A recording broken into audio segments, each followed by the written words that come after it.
I'm finding every animal in the UK, and for this week's episode, I went searching in 2 different wetlands to track down some new bird species to add to the total.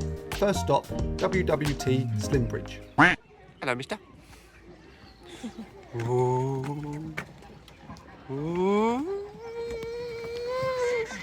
It wasn't long before I spotted the first new species of the day, these 2 snow geese, looking about as camouflaged as a burnt sausage in a blizzard.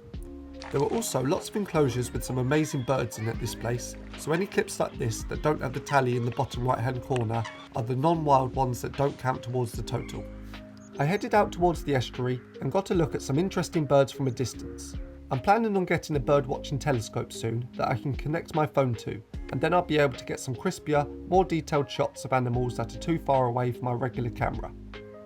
Next up, I spotted another new goose species from a hide, these barnacle geese. These guys have some odd myths surrounding them that originated in the Middle Ages. People used to believe that they hatched from goose barnacles, as they have black and white stripes. Some also believe that they turned into these barnacles during the winter, as they disappeared after every summer.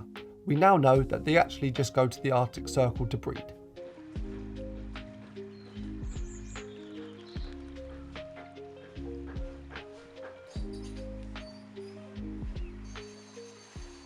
While sitting in the hide, someone I spoke to said they had seen some snipe in a different hide, so I scurried over there to that one with the haste of 1,000 cheetahs, as they were a bird I hadn't seen before but really wanted to. Just look at how cool these guys are. They're exceptionally well camouflaged, so it's no wonder they had evaded me up to this point. During courtship, the males perform a display known as winnowing. They fly high in circles and take small dives to produce a drumming sound caused by the vibrations in their tail feathers. This noise has been compared to the bleating of a goat or sheep, so in some languages they're known as flying goats, sky goats, or even heaven's rams.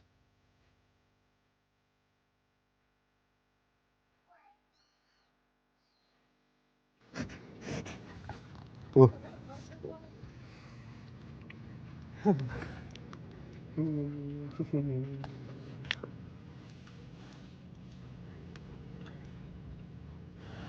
Get out of here. We've all heard of the expression, you are what you eat. This is especially true for flamingos, as their colour is not a result of anything in their DNA. The actual reason is because of the food they eat, which contains a natural pigment called carotenoids. Their digestive system breaks it down and then it's absorbed by their livers before being deposited in their feathers and skin. Therefore, they aren't born pink. They start their lives either white or grey and gradually turn pink over the first couple of years of their lives.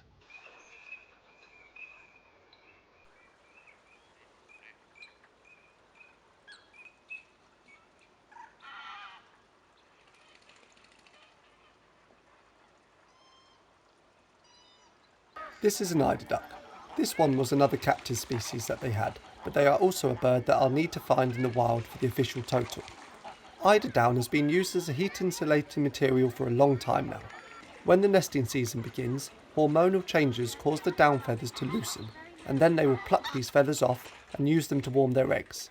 In places like Iceland, people manage sanctuaries for them, and when the eggs are close to hatching, the eider farmers replace the down with dry hay. By using this technique, no birds are harmed, which is obviously a good thing as they are absolutely gorgeous creatures.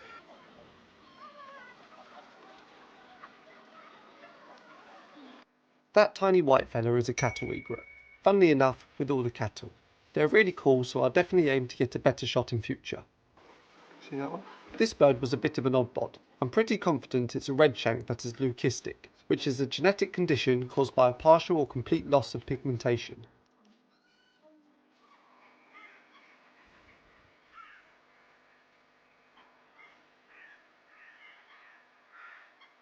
This is a female ruff. Males have some of the craziest looks in their wardrobes out of any of the species of bird we have in the UK. And to see one looking like this would be an absolute privilege that I hope I'm lucky enough to witness one day.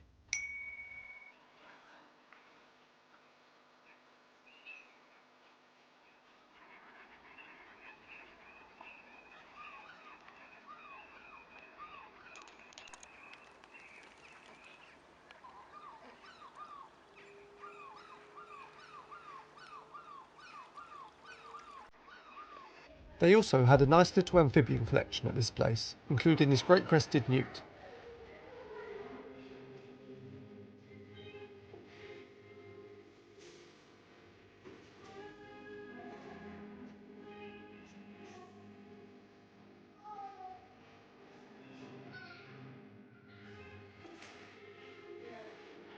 And people wonder why I don't like frogs.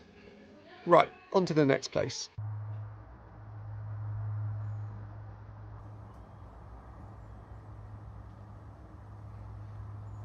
Today I'm at Marshes, and there's supposed to be a lot of cool stuff you can see here, so I'll be dotting around all the different hides. There's 9 here, so hopefully one of them has something worth seeing.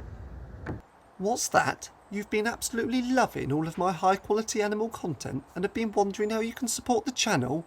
Well, first of all, thank you so much for watching at all. That alone means the world to me, and I deeply appreciate every single one of you that spend your valuable time watching me track down all these creatures. But if you would like to support me even more, I've set up a Patreon account where you can support me financially too. I'll only ever use any money that I get to improve the quality of my videos, so if you can afford to help me out a little, that would be incredible. The link will be down below.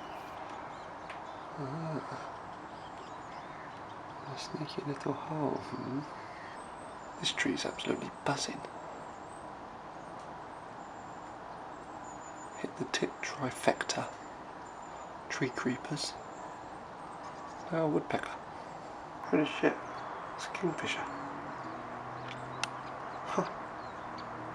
I was just having a little slow scan across the reed bed, and that stood out like a sore thumb. This hide's awesome, I've seen so much. I might get lucky and see him do a little dip. You've got to love kingfishers. Definitely one of the most beautiful birds we have in the UK. There he goes.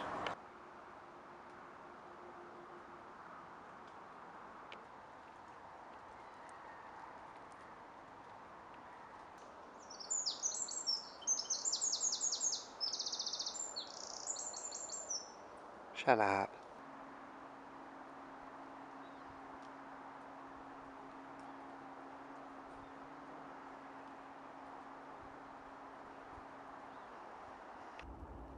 That is genuinely the first time I've seen the sun in about 2 weeks. It is being grim recently. So nice to have just a smidgen.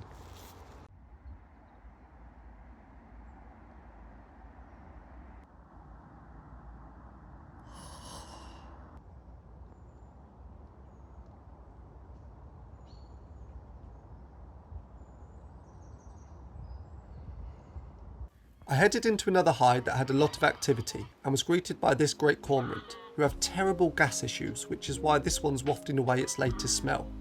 Nah, not really. They actually just don't have waterproof feathers like other birds, so they have to dry themselves off after diving. There was also a little egret, as well as a great egret. Great egrets are considerably bigger than little egrets and have an orange beak, whereas the little ones have a black beak. Little ones also have snazzy yellow feet, as opposed to the black ones of the great egret.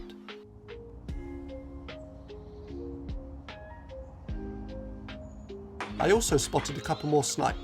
It always blows my mind when I see an animal for the first time in my life and then see it again within days or a couple of weeks. It's crazy how the brain conditions itself to more easily see things it's already seen before.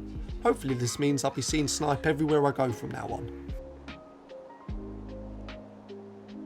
I then noticed a little chappie coming sneaking out of the reeds right in front of the hide. A water rail. This is an incredibly elusive bird that spends almost all of its time tucked away in reed beds, so I was super happy to see one and to get a nice shot of it too. I only heard about them. Water rail. Oh, there he goes. That puts us on 139 out of 742 species found. Thank you so much for watching. See you in the next one.